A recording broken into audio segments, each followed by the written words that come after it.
요한복음 1장 9절에서부터 18절까지입니다. 예수님이 오시는 길을 먼저 예비했던, 예수님보다 조금 먼저 태어난 사람이 있습니다. 그가 누구냐? 세례 요한입니다. 성경은 말하기를 세례 요한은 예수님이 오시는 길을 좀 밝게 비춰줘서 사람들이 예수님에게 갈 수 있도록 그런 역할을 요한이 했지만 요한 자신이 참빛은 아니었다. 성경은 말합니다.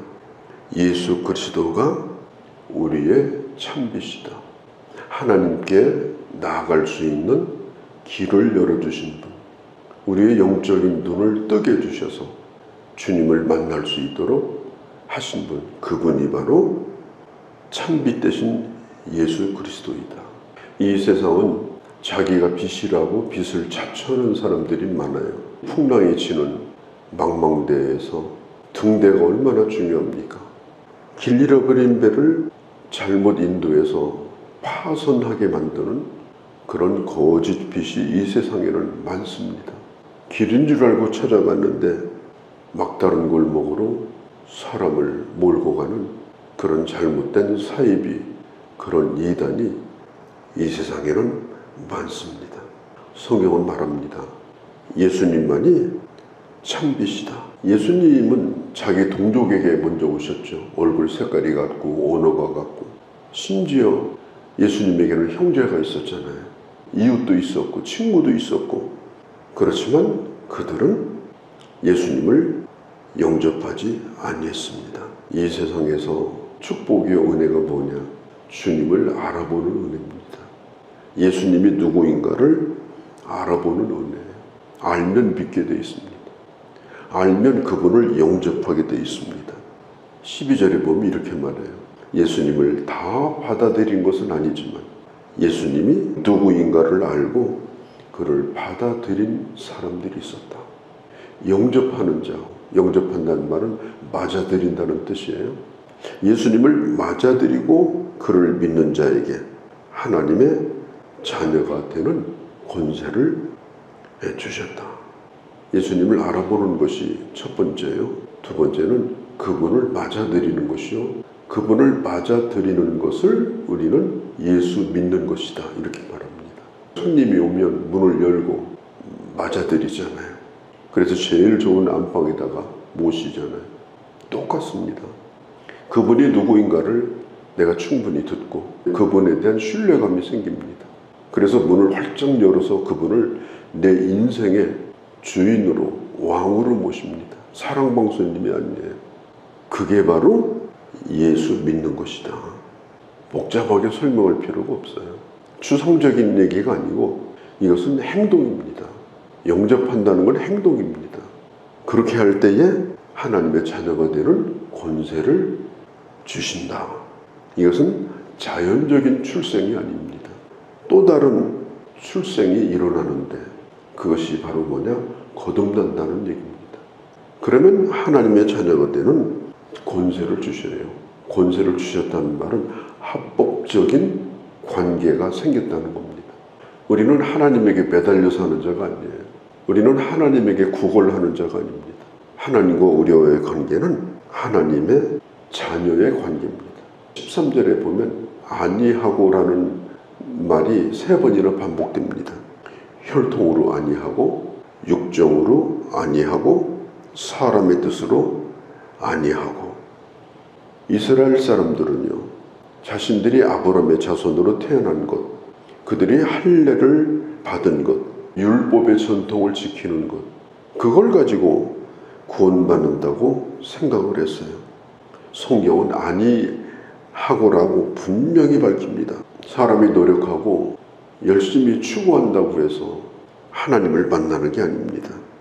하나님을 만나는 일에 커트라인이 있어가지고 3년차, 5년차, 6년차 이제는 커트라인에 드디어 도달했다. 자격증을 받았다. 그게 아니라는 거예요. 혈통, 그런 민족으로 태어났든지 혹은 육정, 열심히 노력하는 거예요. 육정. 그 다음에 사람의 뜻, 지성이면 감천이다. 땅에서 지성을 드리면 하늘이 감동한다. 이건 성경적 언어가 아닙니다. 사람의 뜻으로 난 것이 아니라 하나님께서 위로부터 하나님께로부터 난 자다. 하나님의 출생시킨 자다. 누가 하나님의 자녀로 출생되어지느냐? 그를 알고 그분을 모셔드리고 그분을 믿는 겁니다. 그렇게 할 때 하나님의 자녀가 되어진다. 14절 말씀이 육신이 되어 우리 가운데 거하셨는데 그 영광을 보니 독생자의 영광이고, 본다는 말은요, 뚫어지게 본다는 뜻입니다. 자세하게 관찰한다는 뜻입니다. 사도 요한은 예수님을 3년 동안 보았습니다. 먼 데서 본 게 아니에요. 날마다 같이 식사했어요. 날마다 예수님과 함께 잤어요. 그분이 하시는 말씀을 하나도 빠뜨리지 않고 사도 요한은 다 들었어요. 그래서 요한일서 1장 1절에 보면 사도 요한이 이렇게 말해요. 나는 그분에 대하여 본 바요, 들은 바요, 만진 바다. 그리고 요한이 말합니다. 내가 보니 어느 한순간 보았다는 뜻이 아니라 오랫도록 관찰하고 같이 먹고 자고 그분이 하시는 모든 일을 다 목격했습니다. 그리고 내린 결론이 뭐예요? 그분은 육신의 몸을 입고 인간으로 오신 분이지만 그분은 바로 하나님이시다. 그 결론에 도달합니다. 그게 바로 14절 말씀이에요. 예수님은 이 땅에 계실 때 하나님만이 하실 수 있는 일을 했습니다. 하나님만이 증거할 수 있는 말씀을 선포했습니다. 그분은 사람이었지만 하나님의 영광이 그분에게 충만했습니다. 사도 요한은 우리에게 요청하는 거예요. 예수를 보라. 그분이 누구인가를 알라. 육신적인 나사렛 예수로 보지 말고 그분을 뚫어지게 관찰하라. 그분이 육신을 입고 이 땅에 오신 것은 여기 성경에 보면 거하심에, 14절 중간에 거하심에, 이 거한다는 말이 장막을 치고 동거한다는 뜻이에요. 예수님이 왜 사람의 몸을 입고 이 땅에 오셨을까? 인간이 사는 땅 위에 오셔서 그분이 친히 은혜의 장막을 쳐주신 거예요. 그리고 누구든지 그 장막 안으로 들어오면 하나님께서 그를 하나님의 자녀로 인정해 주시는 거예요. 사도 요한은 예수님의 부활까지 목격했던 사람이에요. 그분을 보니 하나님의 독생자의 영광이요 은혜와 진리가 충만하더라. 자, 15절에 보면 세례 요한에 대하여 증언하게 됩니다. 뭐라고 말하느냐? 요한이 그에 대하여 증언하여 이르되 내가 전에 말하기를 내 뒤에 오시는 이가 나보다 앞선 것은 나보다 먼저 계십니다.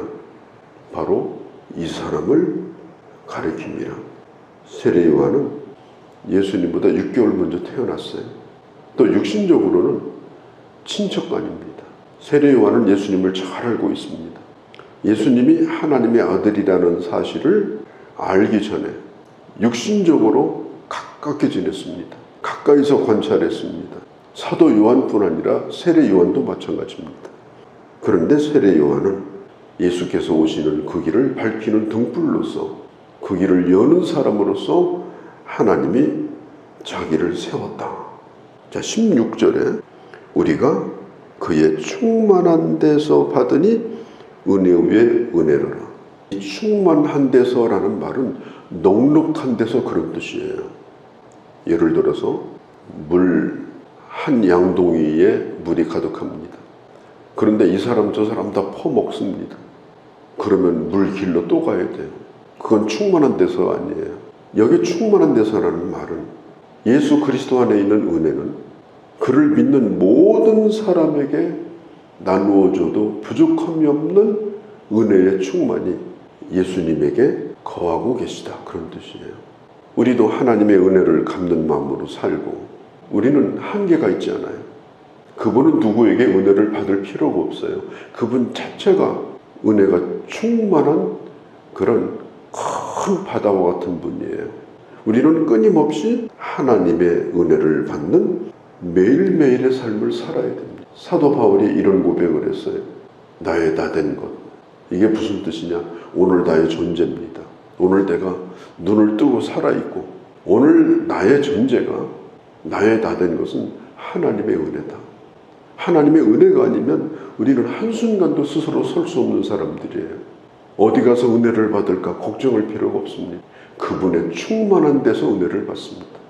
그분의 바다에서 은혜를 우리는 받고 삽니다. 그분의 은혜는 끝이 없습니다. 한이 없는 은혜입니다. 그래서 충만한 데서라는 말이 중요해요. 예수 그리스도께서 우리에게 주시고자 하는 은혜는 끝이 없는 은혜입니다. 은혜를 사모하는 자, 은혜를 받고자 하는 자, 그리고 그 은혜를 사모하며 사는 자에게는 조금도 부족함이 없도록 은혜 위에 은혜의 삶을 살 수가 있다. 오늘 이 16절 말씀이 매우 중요합니다. 만물을 충만케 하시고 우주를 충만케 하시고 모든 것 가운데 충만케 하시는 그분이 나 하나를 못 채워주겠는가? 나를 넘치게 하지 못하시겠는가? 그 은혜를 구하는 자에게는 은혜를 한 번 주시는 것이 아니라 매일매일 베풀어 주시는 은혜 가운데 살도록 하십니다. 그러니까 얼마나 이게 큰 은혜입니까? 주님에게서 은혜가 끊어질까? 그런 염려를 할 필요가 없어요. 늘 시험을 달고 다니는 사람이 있어요. 나 요즘 시험 들었어.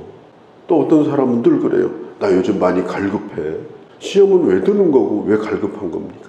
오늘 내가 어떻게 되든지 간에 이런 환경 저런 환경 어떤 상황에 있든지 그것을 하나님의 은혜로 여기고 은혜로 해석하고 하나님의 은혜를 받아들이는 마음으로 살게 되면 날마다 은혜에 머물러 있는 생활을 충분히 할 만큼 우리 주님은 은혜가 충만하신 분이다.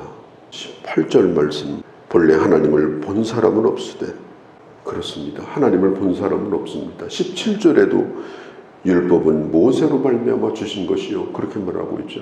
모세는 심지어 40일 동안 하나님과 함께 있었어요. 시내산에서. 그러나 하나님을 보지는 못했습니다. 하나님의 음성만 들었습니다. 하나님을 본 사람은 본래 없습니다. 그런데 아버지 품속에 있는 독생하신 하나님이 나타났느니라. 로고스, 이 말씀은 성부와 함께 계셨습니다. 없던 때가 한 번도 없었습니다. 인간이 존재하기 전, 우주가 존재하기 전 성자는 영원 전부터 계셨습니다. 그 아버지 품 안에 숨겨진 그분, 이 세상에 나타나기 전까지는 우리가 알 수 없었어요. 그런데 그분이 이 세상에 나타난 겁니다. 그래서 예수 그리스도를 본 자는 하나님 아버지를 본 자입니다. 아, 내가 예수 믿는 게 이런 거구나. 주님과 내 관계가 이런 것이구나. 내가 은혜 받고 산다는 것이 이런 거구나. 주님과 나와의 관계는 지금 이런 관계 속에 있구나. 그 주님을 우리는 알기에 믿고 믿기에 하나님의 자녀가 되었고, 그리고 이 확신을 가지고 하나님의 자녀로 충분히 살고 은혜 위에 은혜를 날마다 누릴 뿐 아니라 이 세상에 하나님의 은혜를 보여주는 그런 은혜의 통로로 살아가는 그런 귀한 주의 자녀들이 되어주시기를 바랍니다. 거룩하신 우리 아버지, 이 세상에 참빛이 왔지만, 자기 땅에 왔지만, 그러나 세상은 그를 알지 못하고 거부하였습니다. 그러나 우리에게 영의 눈을 뜨게 해주시고 주님이 누구인가를 알게 하시고 주님을 맞아들이게 하시고 주님을 믿게 하시고 이제는 하나님의 자녀의 권세를 주심에 참으로 감사를 돌립니다. 이 모든 것이 내 혈통이나 육정이나 내 뜻으로 된 것이 아니라 오히려부터 하나님께서 나를 거듭나게 하시고 하나님의 자녀가 되게 하심에 다시 한번 감사를 드립니다. 아버지, 주님의 그 충만한 데서부터 오늘도 은혜를 받고 내일도 은혜를 받고 은혜 위에 은혜의 길을 걸어가는 저희가 되게 하여 주시옵소서. 주의 품속에 있는 그 아들을 우리에게 보여주셨고 우리가 그 주님을 믿게 되었으니 이 놀라운 확신을 끝까지 붙들고 견고히 붙들고 그리고 세례요한처럼 예수 그리스도를 이 땅에 증거하며 살아가는 귀한 주의 자녀들이 되게 하여 주시옵소서. 우리 주 예수님의 이름으로 기도하옵나이다.